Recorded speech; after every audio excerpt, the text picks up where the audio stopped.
that saved a wretch like me.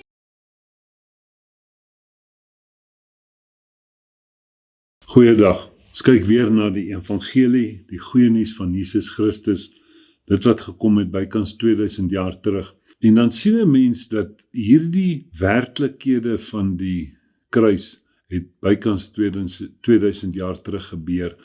En dan wonder 'n mens baie keer, wat is die werklike effek van Jesus Christus? Wat het Jesus werklik kom doen? Maar dit is nie iets waaroor 'n mens moet aanhou wonder nie, want dit staan vir ons alles opgeteken in die skrif. En ek dink een van die belangrikste dinge is dat ons moet gaan kyk dat die skrif sê vir ons geloof kom deur die gehoor, gehoor deur die woord van God.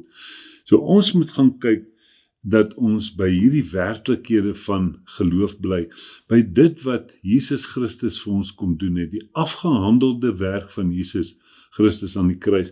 Nou vir my belangrik is, as ons in die natuurlike gaan kyk, dan sien 'n mens daar's baie dinge wat gebeur en baie dinge wat ons in die natuurlike kan leer. En een van die goed is dat ons gaan skool toe. En dan stuur jy jou kind nou byvoorbeeld skool toe en jy verwag dat daardie kind van jou na 12 jaar gekwalifiseer sal wees om die samelewing te betree en homself te kan onderhou. En dan sit 'n mens baie keer en wonder, waar het dit verkeerd geloop met die geestelike, waar jy, soos ek, 40 jaar in die kerk sit en niks weet werklik wat daar aangaan nie. Elke keer moet maar gaan sit dat die predikant vir my 'n mooi boodskap bring, dat ek nou weer so 'n bietjie opgecharge kan wees. Mense, hierdie goed is baie, baie belangrik, dat ons moet evalueer. Dis een van die goed wat 'n mens elke dag doen. Ons het 'n vorige keer daaroor gesels, hoe jy evalueer, net as jy 'n brood gaan koop. Maar wanneer ons by die geestelike kom, moet ons ook evalueer. Ek noem nou maar net die voorbeeld van die skool. Jy het graad 0, jy het laerskool. Wanneer jy klaar is met die laerskool, dan gaan jy hoërskool toe. Wanneer jy klaar is met die hoërskool, dan gaan jy begin werk, of jy gaan universiteit toe, of wat ook al. En jy sien, daar's werklike groei vir jou, en daar's 'n groter werklikhede wat vir elkeen kom. As jy begin by die werk, dan begin jy en jy kyk na bevordering. Wanneer kan jy 'n bietjie bevordering kry? Hoe werk dit met die geestelike? Het ons al ooit daarna gekyk, dat daar is 'n progressie in die geestelike, en dit is belangrik. As ons byvoorbeeld net een van die mooi skriffies vat, 1 Korintiërs 13 sê, toe ek 'n kind was, te gedink soos 'n kind, gemaak soos 'n kind, geredeneer soos 'n kind. Maar nou dat ek 'n man is, nou wanneer kom ons by die werklikheid waar ons 'n man is? Jy sien, die skrif sal dit nie daar gesit het as dit nie 'n werklikheid vir elkeen van ons is nie. En dit is die groot werklikheid, dat God probeer ons, hy moedig ons aan om by hierdie groter werklikhede uit te kom. En alles werk deur geloof. En hy sê, geloof kom deur die gehoor, gehoor deur die woord van God. En dis ook hoekom ons hierdie boodskapies bring. Nou, baie belangrik in die Ou Testament was die werklikheid die wet gewees, en die mense het met die wet gewerk. Dit wat jy vir God moes doen, hoe jy jouself moes probeer verbeter het, en hoe jy self probeer om 'n beter mens te word, en hoe jy self probeer uit jou eie uit om 'n aanvaarbaar te word vir God, en dit moontlik eendag te maak. Maar 2000 jaar terug kom Jesus Christus, en hy kom en hy vat al daardie pogings van jou weg. En God sit alle mense in Christus, en Christus sterf vir elke mens. Dan sien ons dat daardie werklikhede wat dan gekom het, is die werklikheid van geloof. Sodat ons net moet glo in hierdie werklikheid wat Jesus Christus vir ons kom doen het. Dis baie, baie belangrik as ons gaan kyk na geloof is 'n oortuiging. Met ander woorde, die Engels praat van 'n persuasion, hulle praat van faith, né? En dan sien ons daar's ook 'n ander woordjie, en dit is die woordjie glo. Nou glo is om te vertrou. Die Engels praat van to trust or rely on God. En dan praat hy daarvan as believe. Nou sien ons ook dat jou geloof eintlik jou in staat stel om te glo. Dit klink miskien dalk ingewikkeld, maar is baie eenvoudig. Jou oortuiging wat jy het rondom die sukses van Jesus Christus, is dit wat jou in staat stel om te glo, want die skrif sê, want so lief het God die wêreld gehad, dat hy sy enige gebore seun gegee het, sodat elkeen wat in hom glo, nie verlore mag gaan nie. Met ander woorde, om absoluut oortuig te wees oor dit wat God gesê het. Maar mense, as ons nie sekerheid het van ons werklikhede nie, dan sal ons dit nie kan doen nie, dan sal ons God nooit vertrou nie, en ons gaan altyd maar staat maak op ons eie pogings ook so tussenin. En dis hoekom dit baie, baie belangrik is. Nou gaan kyk ons, dat daar was die Ou Testament gewees, waar ons onder die wet gewerk het, en toe het geloof gekom, die Nuwe Testament praat dan, in die 4 evangelies kom Christus, en hy bring hierdie oorgang vir ons. Jesus Christus verskyn, en hy is op pad kruis toe, en hy verduidelik vir die mense wat hy gaan doen. En in hierdie 4 evangelies, Matteus, Markus, Lukas en Johannes, wat eintlik nog deel van die Ou Testament is, hoekom sê ek so? Want die skrif sê vir ons, en ons weet dit, dat 'n testament word geldig by 'n sterfgeval. En ons weet dat Jesus Christus het aan die einde van Matteus, Markus, Lukas en Johannes, was dit die kruisiging, die sterwe van Jesus Christus. So daardie 4 evangelies bring Christus, praat hy nog steeds onder die wet, maar hy bring vir hulle hierdie werklikheid, en hy sê wat hy gaan doen. Baie van daardie goed is dan nou, soos Markus 4 ook vir ons sê, is verborgenhede, want ons weet die vyand loop nog rond, en die skrif sê vir ons, as hy geweet het wat Jesus Christus gaan doen, dan sou hy nooit toegelaat het dat Jesus gekruisig gaan word nie, want hy het gedog, dis die einde van Jesus, die kruis. Hy het nooit geweet, dis sy einde nie. So wat gebeur? Jesus praat met die mense oor geloof in die 4 evangelies. Byvoorbeeld, Jesus sê vir hulle, jou geloof het jou gered. Dan is daar voorbeeldjies wat ons het, en dis byvoorbeeld die vrou wat Jesus se voete gewas het, en dan sê hy, vrou, jou geloof het jou gered. Met ander woorde, jou geloof. Hy gaan verder, daar is nog 'n gedeeltetjie, in Lukas 8, die vrou wat in die bloedvloeiing gelei het, natuurlik in die ander evangelies beskryf ook baie van hierdie, maar hierdie word almal in Lukas beskryf. Dan sê hy weer vir die vrou, jy weet hoe daai vrou gemaak het om by Jesus uit te kom, en sy mag eintlik nie daar gewees het nie, want sy was onrein gewees. Ons weet hoe sy aan pand van Jesus geraak het, sy is daar onmiddellik genees, en dan sê Jesus vir haar, jou geloof het jou gered. Dis elke keer daai werklikheid, hoe daai vrou deur hierdie skares gegaan het om by Jesus uit te kom, baie moeite gedoen het, né? En jou geloof, sy het net gedink, as ek net aan Jesus kan raak, dan sal dit genoeg wees. En dit gebeur natuurlik ook so. Die 10 melaatse mense wat in Lukas 17 na Jesus toe kom, en hy genees hulle, hy sê vir hulle, gaan vertoon julle, dan weet ons die een het teruggekom om vir hom dankie te sê, en Jesus sê vir hom, jou geloof het jou gered. Die Engels sê, and he made him whole. Met ander woorde, daai ou wat kom dankie sê, het Jesus heel gemaak, al die vingers wat afgeval het, of die goedjies of die gate, al daai goed is, Jesus het hom heel gemaak, maar hy sê, jou geloof het jou gered. So ook die blinde man in Lukas 18. Dan is daar weer ander kere wat Jesus gegaan het in die 4 evangelies, byvoorbeeld in Matteus 18, waar hy dan praat met die hoofman oor 100, en dan sê hy vir hom, laat dit wees soos jy geglo het. Laat dit wees soos jy geglo het. Met ander woorde, dit wat jy geglo het, laat dit so wees. En dan weet ons waar hy vir Jesus gesê het, Here, dit is nie nodig dat u na my huis toe moet gaan nie, want ek het ook mense onder my. En vir die een sê ek kom, en hy kom, en die ander een sê ek gaan, en hy gaan. Wat hy daardeur ook vir Jesus sê is, as u net vir die siekte sê, gaan, dan sal hy gaan. En dan sien 'n mens daar, Jesus sê, hy praat ook daar van groot geloof, want hy was 'n heiden gewees, en hy sê, laat dit wees soos jy geglo het.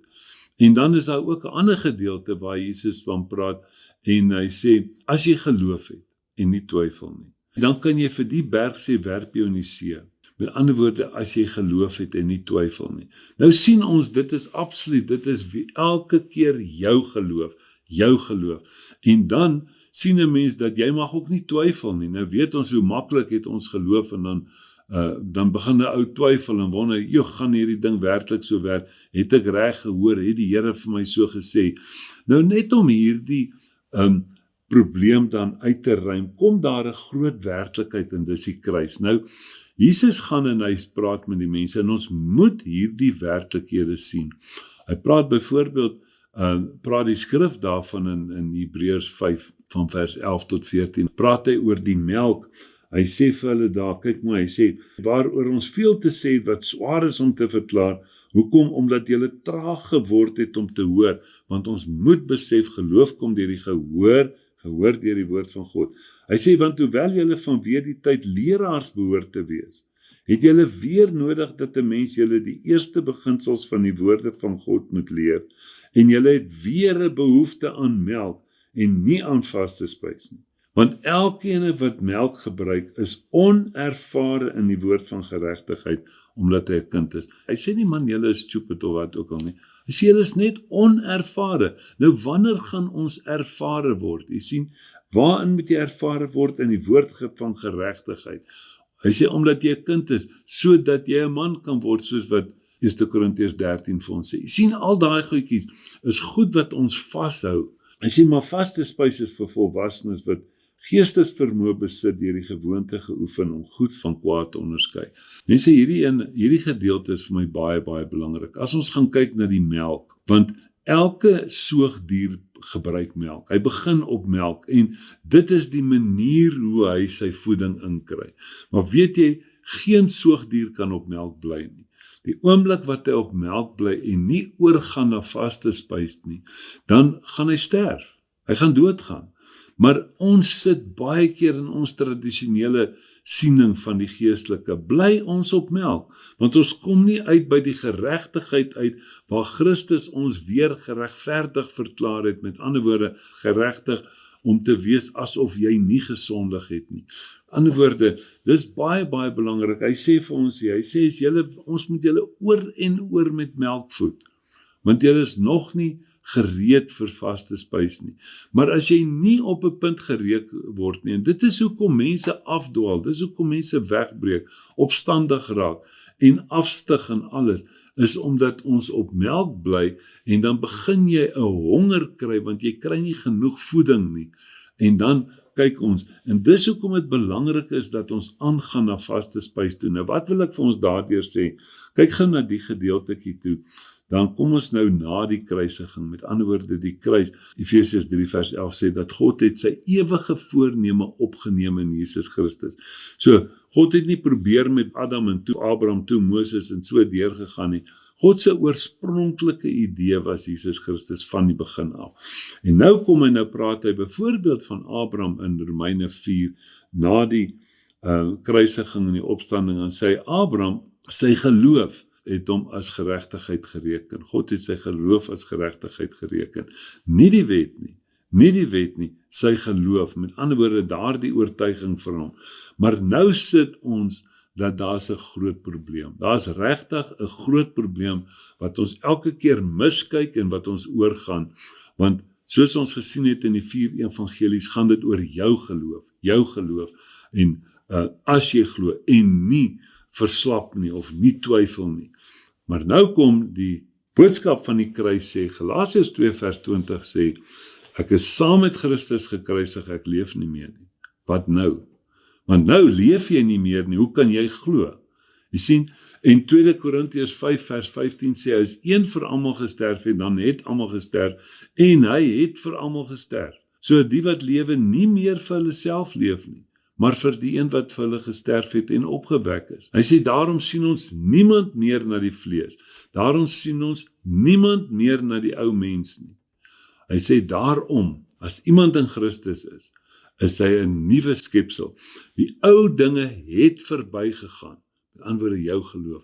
Die manier hoe jou geloof die hele werklikheid gedryf het. Hy sê, is jy 'n nuwe skepsel. Die ou dinge het verbygegaan. Kyk, dit het alles nuut geword. Ons sit met die wet in die Ou Testament, ons sit met daardie oorgang van die geloof, waar dit jou geloof was, nie meer die wet nie. En nou kom hy in Jesus Christus, God sit alle mense in Christus, hy sterf vir almal, en nou leef jy nie meer nie, so dit kan nie meer jou geloof wees nie. En jou geloof is daai ene wat soos 'n tredmill is, wat jy moet aanhou trap, en die oomblik as jy ophou trap, om gaan staan die ding. So mense, dis baie, baie belangrik, en hy kom en hy gee vir ons die lewe van Jesus Christus Ek het Jesus Christus aangeneem as my lewe. Dis die werklikheid waarvan elke mens praat. En dit gaan absoluut oor sy geloof. Nou, Galasiërs 2 vers 20 gaan dan verder. Dan praat hy daarvan dat ek het saam met Christus gekruisig, ek leef nie meer nie, maar dit wat ek nou leef, leef ek in die geloof van die Seun van God. Jy sien, want dit is die geloof van Christus wat nou in ons werk, en nie meer die geloof in, soos wat die Afrikaanse vertaling vir ons sê nie. Nou gaan kyk ons bietjie na die skrif in Romeine 1. Dis nou die eerste boek wat Paulus geskryf het na die opstanding van Jesus Christus. Paulus kom hier en hy skryf Romeine 1, en hy kom hier in vers 16, hy sê, want ek skaam my nie oor die evangelie van Jesus Christus nie, want dit is 'n krag van God tot redding vir elkeen wat glo, eerste vir die Jood en ook vir die Griek. Jy sien, hier kom hy nou, hy sê, ek kom nou na julle toe, met 'n kragtige, dis nie, weet jy nie, toe ons klein was, is daar so dynamo wat jy op jou fiets se wiel gesit het, en dan as jy trap, dan skyn jou lig, en dan as jy nou ernstig stop, en jy wil sien in die aand, dan lig jy die fiets se agterwiel op, en trap jy die trap, met ander woorde, dan draai die dynamo, want as jy ophou trap, en vervlou die liggie. Jy sien, nou kom hy sê, nee, hierdie is nie iets wat jy opwek nie, dis nie 'n dynamo wat 'n opwekker is nie, hy sê, hierdie is die krag van God, met ander woorde, jy's altyd geconnect aan die krag. Hy sê, want die geregtigheid van God word daarin geopenbaar, uit geloof tot geloof, soos geskrywe is, maar die regverdige sal uit die geloof lewe. Met ander woorde, wat gebeur? As God kom in Christus, en hy gee vir ons sy geloof. Dis hoekom dit uit geloof tot geloof, met ander woorde, God se geloof word my geloof. Hy sê, en hy herhaal dit van Habakuk af, en hier in Romeine 1, en Galasiërs 3, en hy sê dit in Hebreërs 10 weer, hy sê, die regverdige sal nou uit die geloof lewe. Met ander woorde, ons gaan nou trek uit die geloof van Christus. Sien jy hoekom ons moet aanbeweeg van dit wat ons in die 4 evangelies, wat nog onder die wet was, wat dan sê, want Jesus het vir ons in die 4 evangelies kom sê, wat hy aan die kruis gaan doen, en die sukses daarna. 1 Petrus 1 vers 10 praat daarvan, die profete het die goed ondersoek oor dit wat oor Christus gesê was in die Ou Testament, wat oor hom geskryf was, en die heerlikheid daarna. Met ander woorde, daar het die heerlikheid daarna gekom, en dit is waarna ons moet gaan kyk. As ons byvoorbeeld gaan kyk, as paar plekke, Filippense 1, jy sien, ons praat nou hier in Filippense 1 vers 27 skryf Paulus nou, ek het nou gepraat van Galasiërs 2 vers 20 wat sê, die geloof van Christus, hoor wat sê hy? Hy sê, alleenlik gedra julle waardig die evangelie van Christus, sodat of ek kom en julle sien, dan wel of ek afwesig is, ek van julle omstandighede kan hoor, dat julle in een gees vasstaan, een van siel, saamstryf vir die geloof van die evangelie, die geloof van die goeie nuus. Weet jy, dit is so belangrik dat ons daarna gaan kyk. Paulus kom in Filippense 3 verder, dan skryf hy hier, vers 7, hy sê, hy beskryf homself uit die werking van die wet, hy sê, wat die wet betref, was hy onberustelik, maar wat vir my wins was, het ek om Christus wil skade geag, ja waarlik, ek ag ook alle skade om die uitnemendheid van die kennis van Christus Jesus my Here, terwille van wie ek alles prysgegee het en as drek beskou het. Hy sê, al sy goed het hy prysgegee en hy dit as drek beskryf. Hoekom? Om Christus as winst te kry. Om Christus as winst te kry. Hy sê, ek was die beste van die bestes onder die wet, maar ek het alles as drek beskou om Christus as winst te verkry. Hy sê, en in hom gevind te word, nie met my geregtigheid wat uit die wet is nie, maar met die wat deur die geloof in Christus is, die geregtigheid wat uit God is, deur die geloof. Daar sê die Engelse vertaling, sê vir ons daar, die geloof van Christus, want Jesus Christus is nou my lewe, ek leef nie meer nie, ek is gekruisig saam met Christus, ek het my ou lewe is afgelê, Jesus Christus is my gelewe, en daarom het jy nou die lewe van Jesus Christus. Mense, dit is baie, baie belangrik dat ons na daai werklikhede gaan kyk. So gaan die skrif verder, praat hy telke male daarvan, as hy van geloof praat. Hy sê, dit is baie belangrik, hy sê Hebreërs 4, hy sê, hoekom het die Israeliete hierdie probleem opgetel in die woestyn? Hy sê, omdat hulle nie die geloof met hulle geloof gemeng het nie. Sien jy, dit gaan nie na die kruisiging oor jou geloof nie. Dit gaan daaroor dat Jesus Christus is jou lewe, en omdat hy jou lewe is hy ook jou geloof. Nou gaan kyk ons byvoorbeeld na die progressie wat daar is. Jesus praat self daarvan, dan praat hy van Johannes die Doper. Hy sê, Johannes die Doper is die grootste wat uit vroue gebore is, maar die kleinste in die koninkryk van God is groter as hy. Met ander woorde, hy sê, hierdie grootste natuurlike werklikheid, hy sê die kleinste geestelike werklikheid is groter as dit. So die grootste geloof wat jy kon hê voor die kruis, is kleiner as die bietjie geloof van Jesus Christus wat jy reeds ervaar het of aanvaar het in jou lewe. Baie, baie belangrik, hy praat daarvan in geloof in Galasiërs 3, kyk mooi, baie belangrik, Galasiërs 3 praat met ons, dan praat hy oor hierdie werklikheid van geloof. Weereens waaroor praat ek? Die progressie. Ou Testament was die wet, die oorgang praat Jesus oor jou geloof, maar toe het jy saam met Christus gesterf, en jy ontvang Jesus as jou lewe, en nou gaan dit oor sy geloof, oor dit wat hy gedoen het, nie dit wat ek vir hom doen nie, maar dit wat Jesus Christus vir my gedoen het.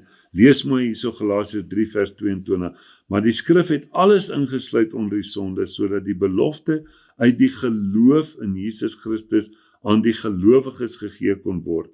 Maar voordat die geloof gekom het, jy sien, voordat die geloof gekom het, is ons onder die wet in bewaring gehou, ingesluit met die oog op die geloof wat geopenbaar sou word. Jy sien, geloof sou geopenbaar word. Dit is nie die werklikheid wat daar was nie, want God het sy ewige voorneme in Jesus Christus opgeneem. Vers 24, die wet was dus ons stigmeester na Christus toe, sodat ons geregverdig kan word uit die geloof. Jy sien, uit die geloof, dit wat jy na die kruis gekry het, geregverdig kan word, met ander woorde, dat jy is asof jy nog nooit gesondig het nie. Hy sê, maar nou dat die geloof gekom het, wie is die geloof? Jesus Christus. Nou dat Jesus Christus gekom het, is ons nie meer onder die tugmeester nie. Sien nie daai werklikheid, mense, die progressie daarvan. Dit gaan nie oor jou nie, dit gaan nie oor hoe goed jy is, of hoe goed jy probeer nie. Dit gaan daaroor dat jy moet absoluut vertrou op die werklikheid van Jesus Christus, en dit is geloof. Geloof is 'n oortuiging dat dit wat Jesus Christus gedoen het, toe ek saam met hom aan die kruis gesterf het, dat ek saam met hom gesterf het, volgens Romeine 6 gaan lees het, ek gaan nie daarby uitkom nie, en saam met hom opgestaan het in 'n nuwe lewe. Hy sê dat die ou mens het agtergebly, die ou mens het saam met Christus gesterf.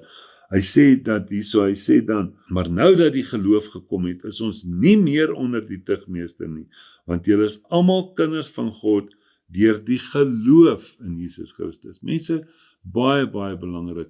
So dit gaan nie oor hoe goed jy presteer nie, dit gaan absoluut hoe goed Jesus Christus presteer het, namens jou. En dan, baie, baie belangrik, as ons gaan kyk gou na 'n laaste gedeeltetjie in Romeine 3, kyk mooi na die progressie, en dis hoekom hy sê, toe ek 'n kind was, het ek gedoen soos 'n kind, gemaak soos 'n kind, maar nou dat ek 'n man is. Hy sê, julle het weer behoefte aan melk, nie aan vaste spys nie. Hy sê, want julle is soos kinders. Mense, daar's 'n werklikheid dat ons moet opgroei in hierdie werklikhede. Kyk na Romeine 3.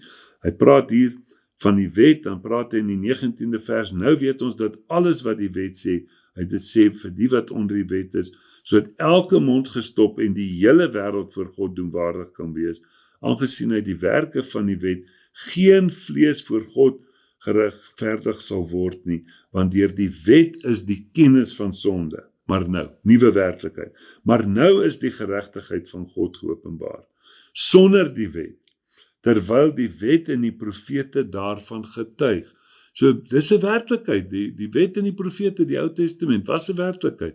Hulle het daarvan getuig. Skrif sê dit vir ons paar plekke, maar daar's 'n groter werklikheid wat gekom het. Maar nou, die geregtigheid naamlik van God deur die geloof. Met ander woorde, die oortuiging van dit wat Jesus Christus vir my in die kruis gedoen het, toe hy my ou lewe weggevat het en vir my 'n nuwe lewe gegee het, naamlik sy lewe. Dis wedergeboorte. Jy sien, hy sê, deur die geloof in Jesus Christus, vir almal en oor almal wat glo, daar's geen onderskeid nie. Baie, baie belangrik.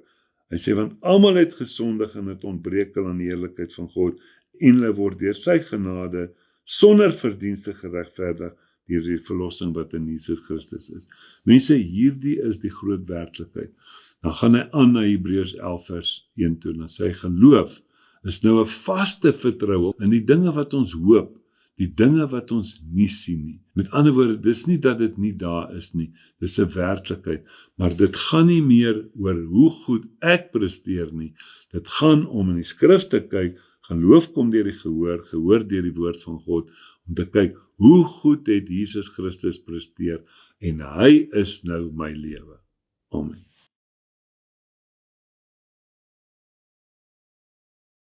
I'm found was blind, but now